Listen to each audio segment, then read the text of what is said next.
So Senator Skinner, tax day was last week. Oh, yeah. How's the state budget looking? Well, here's our new budget chair right next to me. I'm housing chair now. Okay, well, But Senator, We traded. yeah. that's right. But we can both speak on this, but I'll let him answer that one. Yeah, so we don't have all of the information yet. It was it was not like gangbusters. Like it would have been great if it turned everything around, but it was not bad. And I think corporate came in a little below, and personal income tax came in a little above. So it's okay. It didn't make the deficit worse. Yeah, Could have been worse, not as bad as feared. Right, and March also came in above, February came in above expectations. So we're trending in a better direction than we were before that. Great. So, Senator Skinner, what are your top climate priorities? There's concern that there's going to be some cuts, right? There's still going to be some cutting. Concern that that climate gets, oftentimes when things get tough, climate gets pushed to the side, which things that are more human, direct services, education, healthcare, et cetera. Safety net, legit. Well, we were incredibly fortunate the last 2 years prior to this deficit year to have revenues that were completely unexpected. Now, the downside of that is that last year's very high revenues were a little bit of a fantasy, and part of that was because we didn't get the tax receipts till so late. And we have to base a budget on projection. But the point I'm trying to make is that we had this huge windfall of money, and we put a great deal of it towards, we had the opportunity. We're going to invest in more clean energy, more emissions reduction, more resiliency and adaptation for these actual impacts we're already feeling from climate change. But we're going to have to cut back on those. We've already, the early action, I'll let Scott speak to that we've already enacted, did cut back a little, and we're just going to have to, because we adopted a budget, we adopted that great money for climate, not understanding that we didn't have those funds. But here's the good news. It's always, I suppose everybody could feel bad that we're having to cut back, but the Biden's Infrastructure and Jobs Act is bringing so much money into the state for things like our electric vehicle charging, our water infrastructure, a lot of the things that we had used the budget to fund. So while it's not going to completely make up for it, fortunately, we at least have this great input of federal funds. And just a shout out to Biden. They call that the Inflation Reduction Act and the Infrastructure and Jobs Act. Both of them were great climate acts. They were. Senator Wiener, though, there's a lot of concern that rising electric rates are putting at the center of those laws is electrifying everything, electrifying our homes, electrifying mobility, getting away from stopping burning things, basically, and taking wind and sun and putting it in our homes. But rising electric rates, you're both feeling a lot of heat. There's a lot of pressure on legislators now saying, whoa, the prices, the prices to business, prices to consumers. So is that really putting the electric transition at risk? I think if we don't get a better handle on electricity, on power, it's going to make the transition harder, and it's already doing this. It arms the climate deniers, right, the right-wingers, with an argument that, look, you can't even, you don't have a reliable enough grid. And so we have to, and President Biden once again delivered on this in terms of grid modernization. There's funding in those two laws to do that, and we need to take advantage of it, and we need to streamline and accelerate our permit process, which we did some of last year. We have to do a lot more so that we are able to, in terms of the grid, in terms of transmission, all of the, delivering more clean energy. It should not take years to get that permitted. It needs to take a matter of months. And we need to do, I'm going to just be brutally honest here, the California Public Utilities Commission is not helping by undermining distributed solar generation. We need more distributed energy resources, rooftop solar, decentralized energy storage. We need to dramatically ramp that up, and that's going to help with affordability.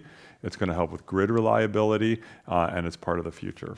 Right, and they basically have kneecapped or decimated the rooftop solar industry in this state in the name of equity, and there's a big debate whether that's really equitable or not. Senator Skinner, electric rates in Northern California has increased 28% in 3 years, and those hikes, are funding climate-related projects, some good things. It's also some bills coming due from past things that PG&E didn't do, but their track record is not very good, on deferred maintenance, et cetera. So who should bear those costs? Because again, consumers are screaming.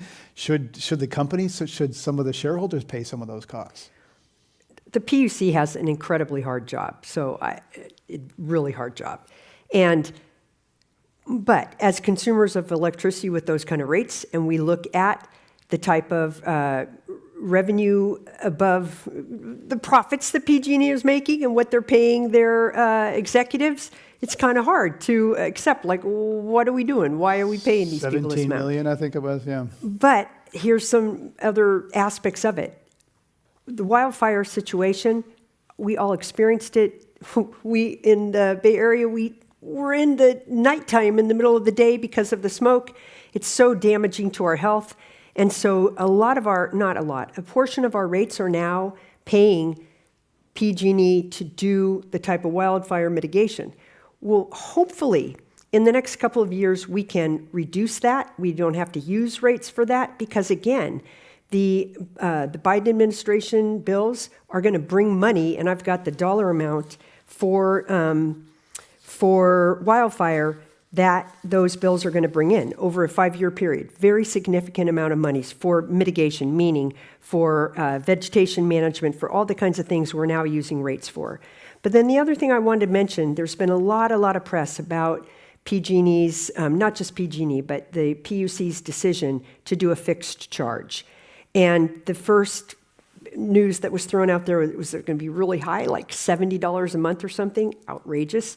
Their current proposed decision is more in the magnitude of like $24, and they also at the same time, they've not acted on it yet, but that would be on most customers, but care customers, those are our lowest income people, they would only have a $6 fixed charge, and another tier of people would only have a $12. But that's on top of the PUC reducing the overall rate. So in other words, the fixed charge kind of allows for everybody to share in these costs that we all have to bear for things like wildfire and such and fixing our grid, but then a lower price per unit of electricity so that those of us who have smaller households or just are more efficient are using less electricity, we're going to pay less. And I hope that lower rate holds because there's no guarantee, and we know that PG&E likes to go back to the PUC over and over again to ask for rate increases. So the PUC needs to hold that line and not undermine that rate reduction in 2 years by allowing for a big increase. Right, it's also a complicated story to tell because you just lost me. Wait, it's going to go down, but there's a fixed charge. I'm like, how is this going to net out for me? Scott, there's been a lot of negative coverage also of electric vehicles recently. They're still meeting on the high end of what models suggested, but the rate of growth is slowing. So EVs have been, et cetera. Although, Chinese drivers bought 5 million EVs last year. So EVs are definitely taking off in China. So how big a setback is this, the narrative really of slowing growth of EVs? Yeah, I mean, there is a narrative. California is doing well overall with EVs. We have much higher uptake than other parts of the country. 20-something% of sales. Yeah, we have a lot of work to do in terms of the charging infrastructure, but we're making progress there as well. And we do need to electrify the whole fleet. And so until we get there, we need to make sure that all of our cars are more fuel efficient. I do just want to say, and I'm not always popular for saying this, that an EV is still a car. Yeah. And although I do want all cars to be zero emission, that is a very important goal. I also don't want us to keep our addiction to everything has to be about driving a car and everything has to be designed around the needs of cars. We've messed up so many cities in redesigning to just favor cars.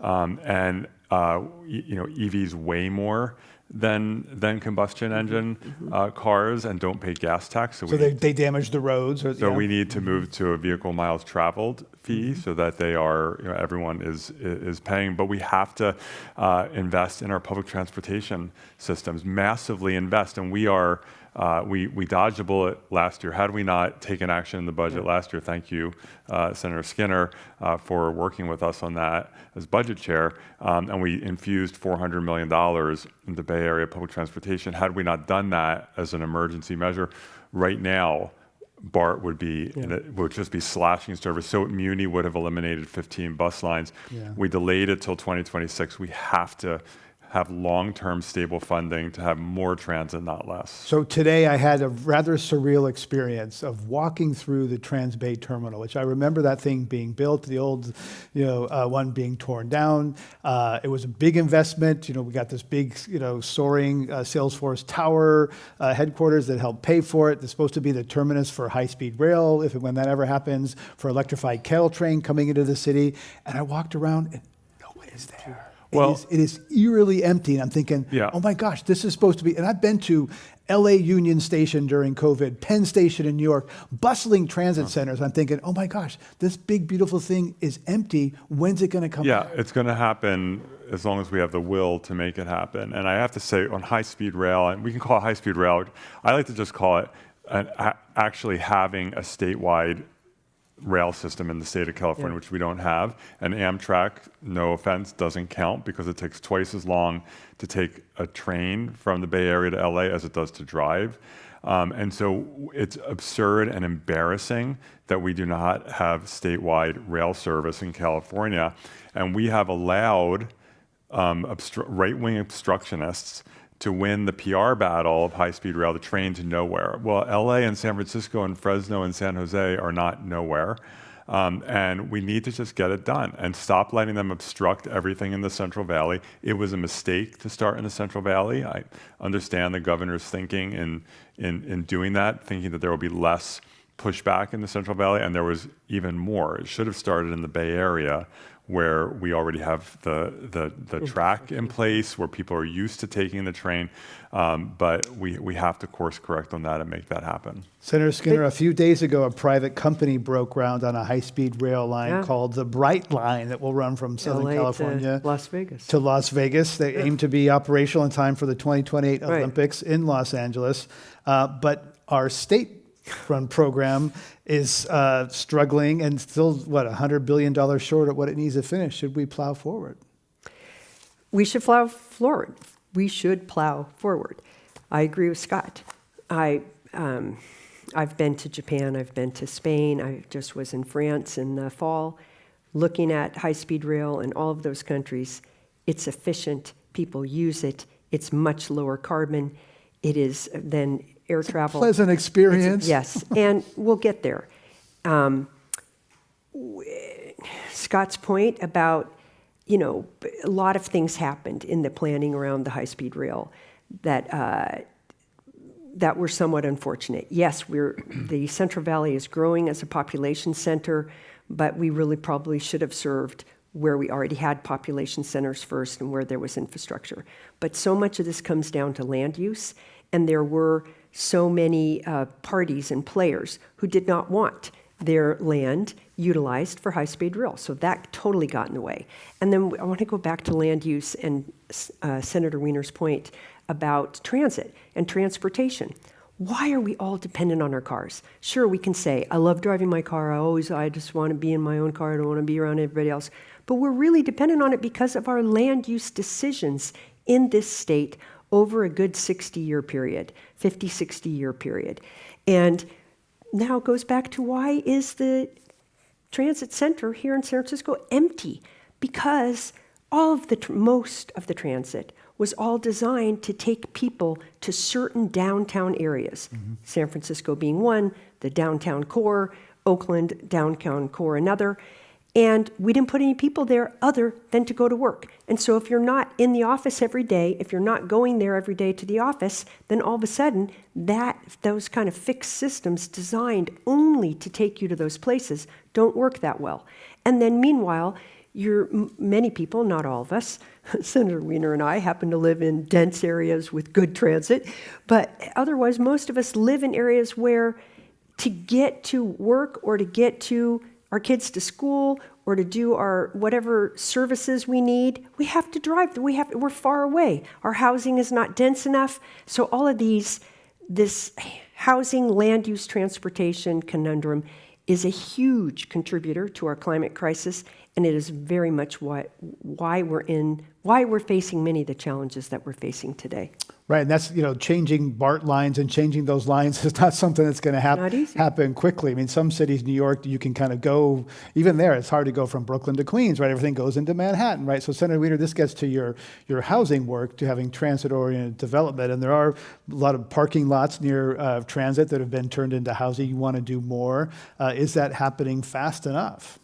And I want to just know you're talking about the tag team on housing here, and when I got to the Senate, Senator Skinner mentored me on housing, and so we've been really good at handing the baton back and forth. And it is not happening quickly enough, and we've planted the seeds with a lot of good regulatory reform to make it easier and faster to get permits, to really force cities to zone for a lot more housing.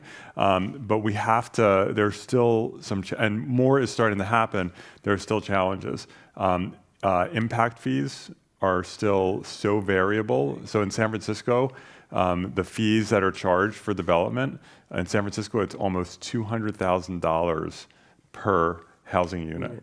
There are other cities that it's more like $20,000 per housing unit. In Sacramento is much lower, and Sacramento is building a lot of new housing.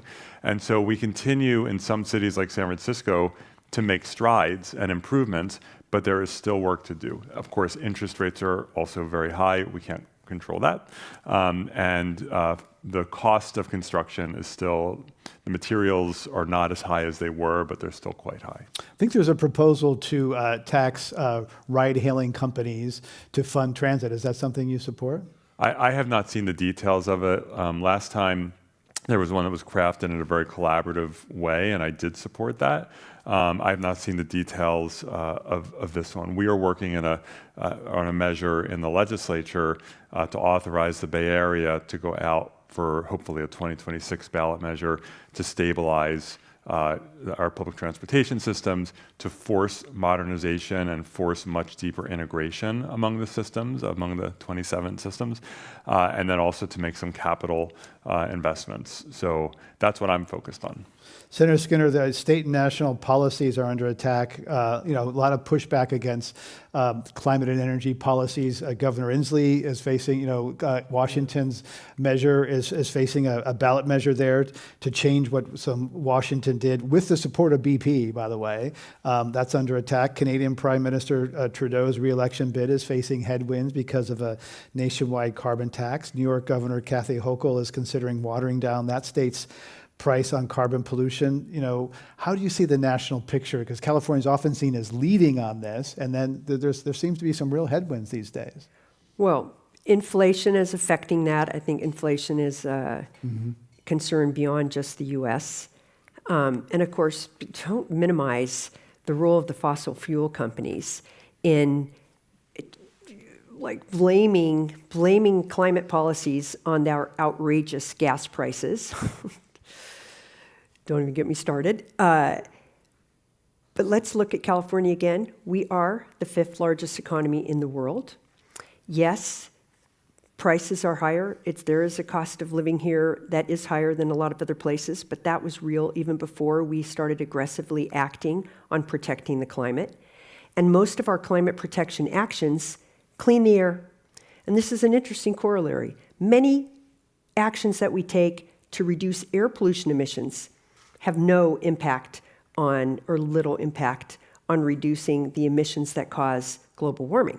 However, almost every single climate protection action, so an action to reduce GHG emissions, also reduces air polluting emissions. And since California has dirty air, sadly, cleaner than when I was a kid in the 70s, but still dirty, what we're doing is very important for health, for more than just the global and existential crisis of climate.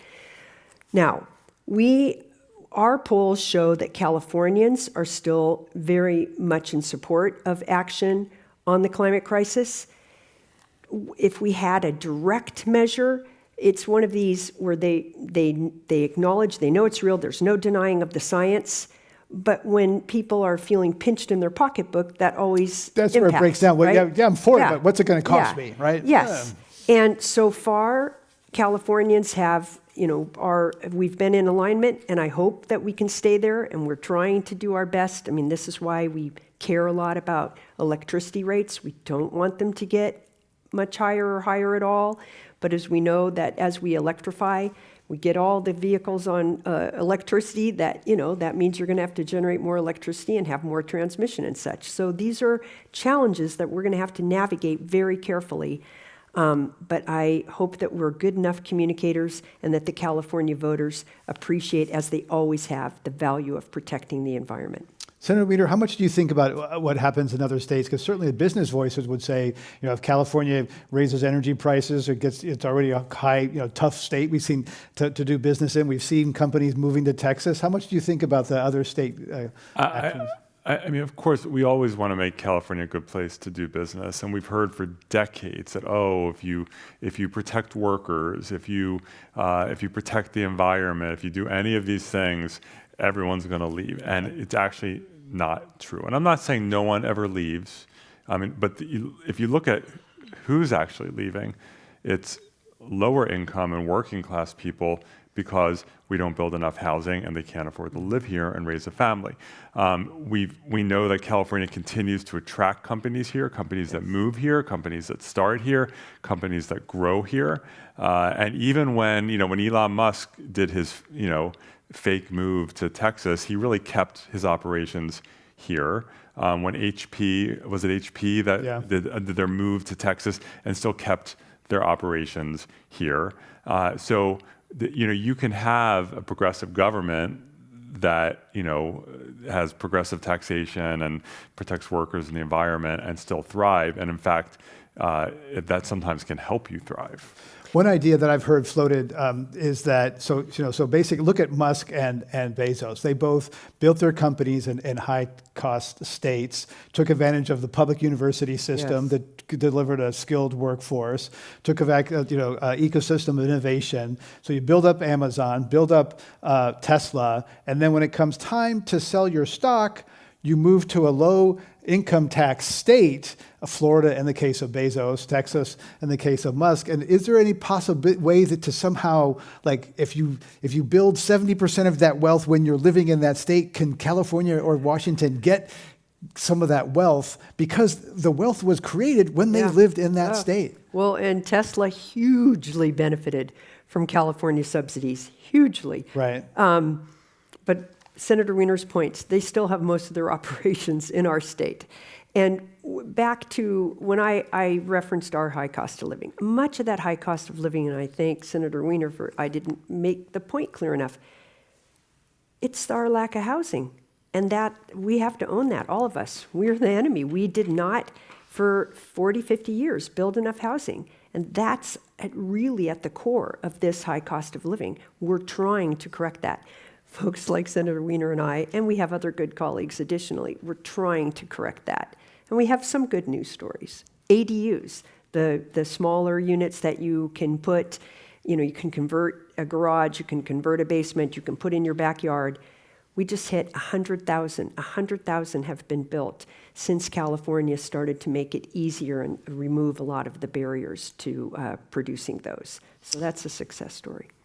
Senator Skinner, you said we need to do things faster, permitting faster. Environmentalists are often fond of bans. Banning DDT was a good thing. Banning plastic bags didn't work out so well. Banning methane in new buildings, lead paint, lead in gasoline. Sometimes that's good. Now cities are banning the construction and renovation of gas stations. This is spreading across California. It's happened in Memphis, Tennessee. It's happened in Louisville, Colorado, that banned new gas stations. And I'm thinking, what does that really accomplish? Maybe someone says like, hey, we stuck it to big oil, but so it means what? No new gas stations, or you have to drive around a little more to look for gas. It doesn't change demand in any way. Do you support banning gas stations? What I support is giving people options where they don't have to use a gas station.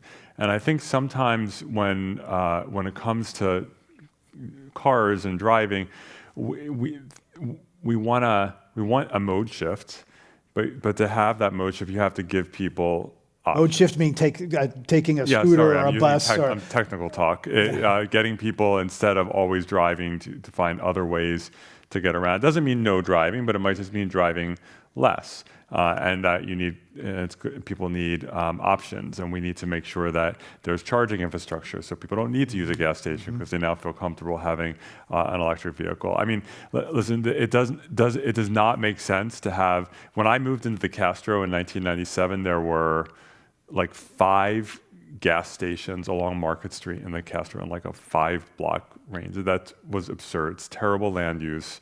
And a bunch of them they weren't banned. It was a better use to build housing there and retail. Yeah. And that's what got built there. Now there's 2, instead of 5, there's 2. So I think naturally gas stations are starting to go away with or without a ban. And we should facilitate a transportation transition. I do want to just emphasize something that Senator Skinner said. It is, I think, impossible to overstate the toxic influence of fossil fuel industry in politics. Yes. The amount of money, you look at the profits that these fossil fuel companies are making now, it blows your mind. And a lot of that money, not a big, but a small percentage of it, but a huge amount of money is going into politics. And we know in California, there are only a handful of players who can participate in a whole bunch of state legislative races at the scale to be able to scare the heck out of office holders and candidates. And the oil industry is one of them, and they don't hesitate to do it. And it is an absolutely toxic influence. We should be further along in our transition. There's a lot of good things happening, but we need to do a lot more, and they are absolutely impeding them. And that's why, California doesn't have an oil extraction tax. Alaska does. the Texas does. wellhead tax, yeah. We don't have Montana it. does. Yeah. And so that industry needs to be taxed a lot more. Right. And Senator Skinner, what are you saying? They go after the moderate Dems, which are sort of the Republicans in our one-party system here. Lawsuits, misinformation, et cetera. How does that show up? How does that oil money and obstruction show up? Well, if we take now that California has what's called the top 2 system, so rather than a Democratic and a Republican primary where if your district, which most of the districts in California are dominantly Democrat, you would go through a primary and you'd be on the ballot. If you're a Democrat, you'd be on the ballot just as yourself if you won that primary against a Republican. But now with the removal of that system, which happened under Schwarzenegger, he wanted it, we have what's called the top 2. So in many of our districts, we've got 2 Democrats running against each other. And what entities like oil will do is they'll decide, okay, which one of these do we think that we can, and not with no disrespect to the candidate, but buy off.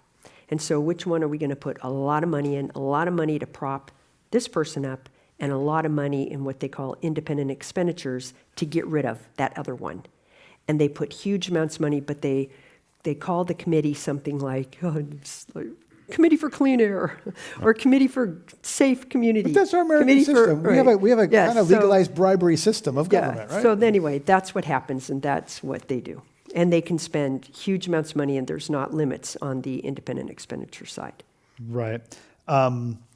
So I'm a policy nerd, and I think about a lot of policy is really important. A lot of the climate conversation is very technical, et cetera. I've also learned talking to people, we need to teach people on different levels, emotional levels, their whole selves. I'm curious where you go in terms of thinking about other sources of wisdom or inspiration about tackling something so big as climate and reaching people, because we know that disseminating facts and figures, they forget quickly, they don't really connect with people. Right. So where do you go personally to try to connect with people on a deeper emotional level to convey the stakes and urgency of climate? Because we can talk about charts and graphs.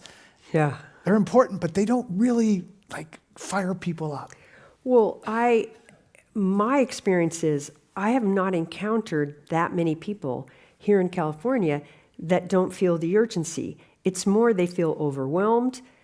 They're not sure like what priorities. And of course, we have to just survive. We have to live day to day. What can I do? Right. But then they also, how I really would answer this question is, I feel now, and I've felt this way for a good number of years. So I started working in this climate space back in 1990. I started a project called Cities for Climate Protection in 1992. So I was recruiting cities all over the US and all over the world to make commitments to reduce greenhouse gas emissions, to understand what what actions they were taking that were increasing. And I had to learn how to talk about all this science in a way that made sense. But we hadn't felt the crisis. We could predict it, but we didn't feel it because we didn't yet have the kinds of things we're seeing now, the extreme weather, the heat, all of that. I didn't think in my life I would myself experience this. It's real. So the fear about that is that people can just feel, I'm overwhelmed, I give up. Now I feel my challenge, and everybody's, is to give everyone hope. To act, we need hope. So I look at the circumstance and I look at technology, which I've not always been a fan of. I'm not a Luddite, but but I look at these technological breakthroughs. Here's an example. Today, Governor Newsom announced a new battery storage facility up in Winters. Battery storage means like in your phone you have a little battery, but these are big batteries that allow us, you power them with the solar energy, and then when the sun's down, you use that big battery to power the grid. We now have in California 10,000 megawatts, and I'll make it easier to understand. That's 5 Diablo Canyon power plants worth. We have 5 Diablo Canyon power plants That's a worth nuclear power plant, of battery storage that it gets powered by the sun and then can be plugged in when we need it and the sun's not shining. That's hope. So I see technological breakthroughs. I don't know what all of them will be yet, but I see those, and that's what gives me hope, and I hope to convey hope to everyone else. Where do you go, Scott? Well, I think that what turns people around on hard issues is when they or someone they know is personally impacted. On housing, for example, there are people who, I had a few years back, this was an older couple in Glen Park, a neighborhood I used to represent on the Board of Supervisors. I still represent it, but I was their supervisor. They came up to me at a community event and they said, we always hated the work that you were doing on housing. We thought it was going to mess up the neighborhood, and we were just never a fan of your housing work. We've totally turned around on that because we're really worried that our daughter and son-in-law aren't going to be able to raise our grandkids in San Francisco, and we're not going to be able to see our grandkids. And so when people would see, their kid had 4 teachers in a year because the teachers kept moving away, or they see that someone they worked with lost their apartment and had to move because there was no way for them to afford. That's one of the things that totally shifted the politics on housing, where housing bills are a lot easier to move now in the legislature than they were 5 or 10 years ago. Yeah. Climate, the thing with climate is everything seems so diffused. It's like, okay, you're asking me to change my life, to travel, get around in a different way, to just, conserve and so forth. And how is that really gonna, affect everything? The fossil fuel industry likes to tell us, well, California is only 1% of global emissions, so why even bother? Of course, 1% is, still pretty significant, but in California as a climate leader, so we need to, lead. But it's the opposition. It's far too easy for them to be like, there's nothing we really can do.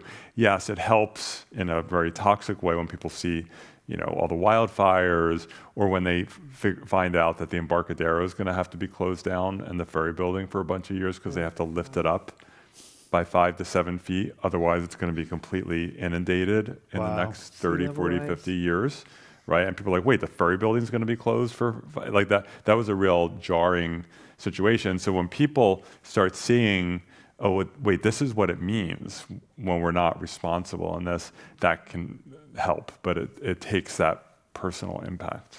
Is the focus on climate reducing or elevating the power of fossil fuel companies? Because they have a lot at stake. It's life and death for them. Is their power waxing or waning in Sacramento? I wouldn't say it's waning, but I think here's to me, it does not mean death for them. Look at all the corporations. Look at Amazon, how it started and what it's running now. Corporations in our country, they diversify, they'll go wherever they can make money. And I'm like, it's their fault that they haven't figured out yet, those oil companies, how to make money on everything else. Because we obviously, like Senator Wiener and I have been saying, California is still the 5th largest economy in the world. Even though we're only that small portion of emissions, our leadership has set the standard. That battery, the fact that we started on the utility grade batteries, now the rest of the country is following us, and so is the rest of the world. Our beginning of EV sales, sure, they might be a little lower right now, but we set the trend. All the auto manufacturers are making EVs now. So we have to keep setting that trend, and the oil companies just are being stubborn, I could say a bad word, and they should diversify and figure out how to be profitable in a climate protective economy instead of in a climate damaging economy. I actually spoke to a board member of ConocoPhillips who said that he thinks the oil energy companies are not good at making money because they make huge profits in some years and terrible in other years. And he thinks that they are, this is a board member of a major energy company saying, I don't think that they have a real good role to play in a clean energy economy. It's not what they know how to do. And he's on the board of one, and he's there because he wants to, have the last barrels come out be American barrels. Senator Wiener, They can go the path of dinosaurs. You're the author of a bill requiring corporations with gross annual revenues of $1 billion that do business in California to disclose their greenhouse gas emissions. We just had a conversation here about that. The governor signed it, but didn't fund implementation of it. The Chamber of Commerce is suing to block it. And the business committee is somewhat split. Microsoft and Adobe supported it. The Securities Exchange Commission has paused a similar rule. So where does that stand? And do you think that more disclosure is always necessarily better and will lead to reductions?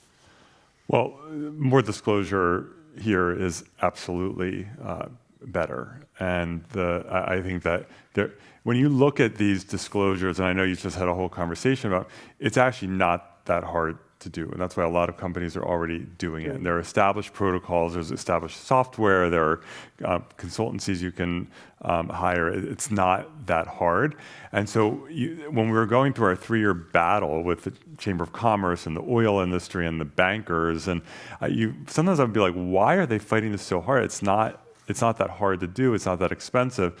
And the reason is that they don't want people to know, because they know that if you lift up the hood, that they might be when BP markets all of its commercials have like green everywhere, right? Like it'll show, and there will be really smart people who will use that data, and it will become public, and they'll show that these competitors, this one has much lower carbon input per product compared to this competitor. So I think it's actually quite useful. In terms of where it was signed into law, there was some talk about there would be so-called cleanup legislation to delay implementation or water it down. I'm definitively saying that that's not happening, period. And so the bill is moving forward towards implementation. To be clear, the governor did not target this law in not funding it in his budget proposal. He did not propose funding for any of the laws we passed last year, which raises much bigger issues of the rule of law. When something's signed into law, it should be funded and implemented. That it's going to be funded. It's going to be moving forward, and it's going to be a really good thing. Senator Skinner, some environmental groups see hydrogen as a false solution to climate change. Particularly, a lot of hydrogen comes from fossil fuels, methane, et cetera. The green hydrogen doesn't. You authored a green hydrogen bill. So where are we with efforts to promote clean hydrogen production? Because some people are really suspicious of hydrogen because heavy industry and oil and gas supports it. Well, it's important to have an appropriate amount of skepticism. However, hydrogen is the most abundant element in the world. And yes, you have to extract it from water in order to access it. That is energy intensive. And certainly I do not want to be in a position where we are starting to rely on hydrogen that was made from fossil fuels, because it's even more carbon intensive. It's not, if you used it in a vehicle, it's going to have less coming out of the tailpipe in terms of either air pollution or climate emissions, but in the process of making it, you had more. So we do not want to go down that route. However, hydrogen has such capacity for, take our ports, our long haul trucks, our shipping, air travel. Some of the things that are hard to decarbonize, hydrogen could be very, very useful. And I look at it back like the battery situation. When I did the bill that created the market for these utility-grade batteries, which I did in 2010, there were none installed in California. There were really no companies making them. It was a pipe dream. But as I said today, we have 10,000 megawatts installed. So hydrogen, it's a nascent. Clean hydrogen, green hydrogen is a nascent technology right now, but Germany's investing in it, Denmark's investing in it, many countries, US is, the federal government, yes. And maybe we're going to have some good technological breakthroughs. That's another one of those things where I have hope for. No, I do not want to have it be fossil fuel hydrogen, but I do want to send the right market signals to encourage the development of that green hydrogen that would allow us to use our excess solar capacity, for example, to make that, say, through an electrolytic process, and have hydrogen that then be used for these purposes like shipping, but also it's a great energy storage mechanism too. So there's many good aspects of it. We just got to be smart and do it right. Senator Wiener, the Heritage Foundation has a very ambitious plan to really not just double down, triple down on fossil fuels in the event of a second Trump presidency. What can California do? A lot of things will come under attack. California's waiver under the Clean Air Act to have cleaner air standards, et cetera, will really come under attack with a conservative Supreme Court sitting there to back him up. So what are you thinking there in terms of how California can continue as a climate leader in a second Trump presidency? Well, I mean, as it's sort of backing up, the key thing to do is to win elections. Yes. And make sure he doesn't come back in, and make sure that Congress doesn't go in a negative direction. Elections have consequences, and I just want to put it out there for, Joe Biden is just an unbelievably successful president in terms of what he's been able to do. But he's really losing young people on climate and Palestine. Yeah, and I think we need to make sure that people deeply understand what the consequences are here and what the stakes are. And I'm so thrilled that AOC has been out there talking about that. Someone whose progressive credentials cannot be questioned, but who also sees the big picture of what happens if this goes in a negative direction. And yeah, we will do whatever we can, just like and Senator Skinner and I have both worked on bills, for example, to protect trans people and reproductive health care access in California, given what's happening in other states. We will do whatever we can. Like we did whatever we could to protect immigrants back in 2017, 2018, when Trump came in and was promising to deport everyone and tear families apart, and did tear families apart. So we will do whatever we can, but if they, God forbid, take the White House and Congress, we'll be playing intense defense. But I have confidence that California, we will do everything in our power, but let's not get there. Let's not even get there. And we cannot undo the damage that a Trump presidency could do in terms of all of the climate progress that's been made in the U.S. We could never, even the best defense that California put, so nobody should get any illusion about that. Senator Wiener, question from Keith. How much of what California does is copied by other states, particularly when it comes to emissions? As legislators, how much do you think about the impact of your work beyond California? A lot. There's a lot of conversations among state legislators, and we regularly, and I'm sure you do as well, you pass a big groundbreaking law. We get calls from offices and legislators in other states asking about it. We see bills introduced. SB 253, there have been a few different states that where the same or similar bills have been introduced. That's the carbon disclosure bill. So, and we at times, we borrow from other states or steal with permission, and it's really important. Next question from Ben. Do we need to change how we save and spend so we don't get into situations where climate is on the chopping block in a bad year? Senator Skinner, you mentioned, Governor Brown does have the rainy day fund, so part of that's already been done. Could more be done? Well, I mentioned that we had to make some cuts and we will have to the monies, the very, very significant 48 billion some odd, I forget how much now, that we in the last budget adopted. But we have still retained, and I think Vast majority. Yeah, the vast majority. So over 24 billion, for example, in our we still have our greenhouse gas reduction fund. There's no cuts to that. We are still much of that, more than half of the big investments, unexpected big investments that we made last year, at the moment are still completely protected and maintained with the governor's proposal, and I'm sure with Senator Wiener at this budget helm, will be protected. I mean, the good news, when you make a approximately $50 billion investment, even if you are scaling that back somewhat with a lot of dollars, you have so much flexibility because of that scale, and you have flexibility not just in the amount, but in looking at what are the most urgent things or most time-sensitive things. Maybe there's some that we can feasibly defer for a few years, still have, but other ones are more sensitive or more time sensitive. And so we have flexibility just because of the scale of it. One thing I do want to say in terms of budget reserves, when Senator Skinner was first in the Assembly and went through the disaster of the Great Recession, which was a dramatically worse budget situation than now, having to just make painful on a human level cuts. We had no budget reserves, and the state was paying its workers with IOUs.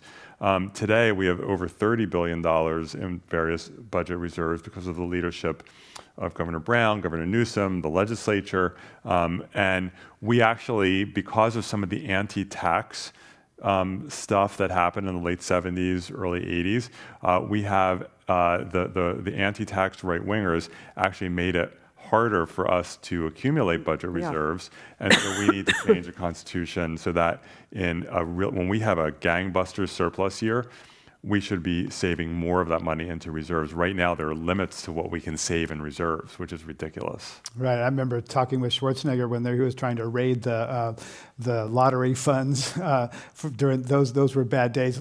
Lastly, there is a proposal to enshrine in the California state constitution the right to health, clean air, clean water, kind of like Montana has, which could be very powerful given where the Supreme Court is, U.S. Supreme Court is right now. Do you see that as a viable path? Do you support it?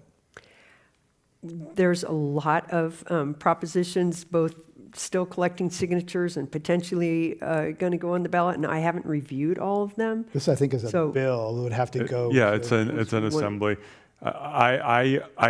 It's the language is very simple. I would want to make sure to understand the full ramifications because we know that at times there are very, very well-intentioned laws. The California Environmental Quality Act is one of them, CEQA, which very great intentions and does some good things that then became weaponized to stop building, to prevent building housing, to prevent building public transportation, to prevent building bike lanes, to stop clean energy projects. That was, whether maybe it was the intent, but it was certainly should not have been the intent. And so I want to make sure I certainly support the intent behind it. I want to make sure I fully understand the ramifications. Right, you could see lawsuits galore over what the word clean means or healthy means, just like CEQA. Right. Two climate leaders here. Thank you very much to Senator Wiener and Senator Scudder for ending our Climate Week presentations. I'd like to, that's it for today. I want to give a shout out to the Commonwealth Club and World Affairs teams who've made this week's events happen. It's been a great week here, starting with Attorney General Bonta, ending here today.